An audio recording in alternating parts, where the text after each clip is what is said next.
Ya, Assalamualaikum warahmatullahi wabarakatuh. Perkenalkan, saya Nanda Fagi Wijayatang, NIM 114220082 dari kelas Biologi Lingkungan TLC.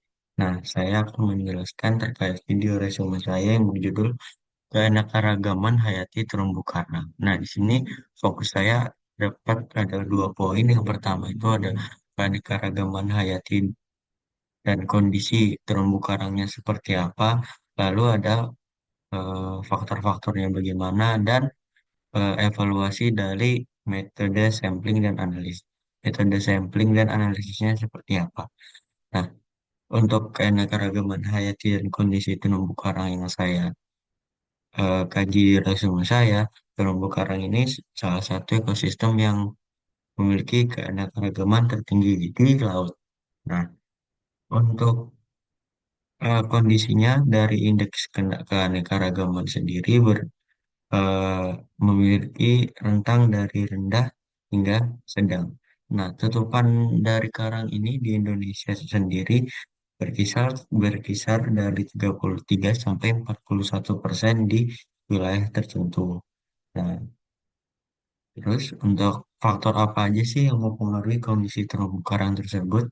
Itu ada beberapa faktor dari antropogenik maupun faktor lingkungannya sendiri. Dari antropogenik, dari mana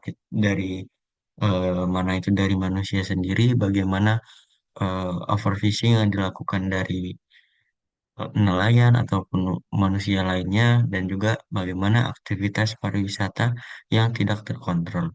Lalu ada pencemaran dari manusia dan ada penangkapan ikan dengan bahan kimia, dan maupun itu sianida dan dinamit, ya, peledakan. Lalu untuk faktor lingkungannya sendiri, bisa kita ketahui di terumbu karang biasanya terjadi pemutihan karang. Nah, itu karena peningkatan suhu air laut, jadi karena climate change, ya, dari perubahan iklim. Nah, lalu untuk bagaimana juga dari salinitas, pH, dan kecerahan air itu mempengaruhi dari pertumbuhan dan distribusi terumbu karang. Nah, untuk eh, evaluasi dari metode sampling dan analisis yang saya ambil, beberapa dari metode sampling ini menggunakan snorkeling untuk menentukan lokasi awal sampling dengan survei visual. Lalu juga dari sumber yang internasional yang saya ambil, eh, sama seperti yang kita ajari di praktikum, seperti metode sampling kuadrat, transek, atau gimana yang mengevaluasi pendekatan yang berbasis skala. Jadi semakin kecil eh, semakin kecil skalanya dapat menunjukkan distribusi yang terfragmentasi. Dia lebih jelas. Sementara skala besar membantu mengidentifikasi pola ekologi yang lebih luas. Seperti itu. Nah, untuk metode sampling lain juga ada purposive sampling yang dipilih berdasarkan penutupan karang yang tinggi untuk representasi statik yang lebih baik.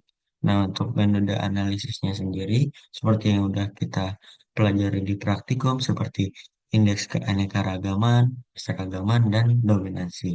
Nah, ada juga tambahan dari jurnal yang berasal dari Universitas Diponegoro. Ini ada namanya line intercept transect untuk mencatat jenis dan tutupan karang menjadi garis transect. Nah, itu sama saja seperti saya bilang tadi. Sama aja seperti yang kita ajari di praktikum.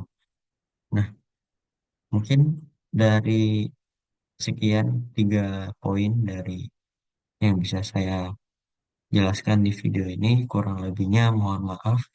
Wassalamualaikum warahmatullahi wabarakatuh.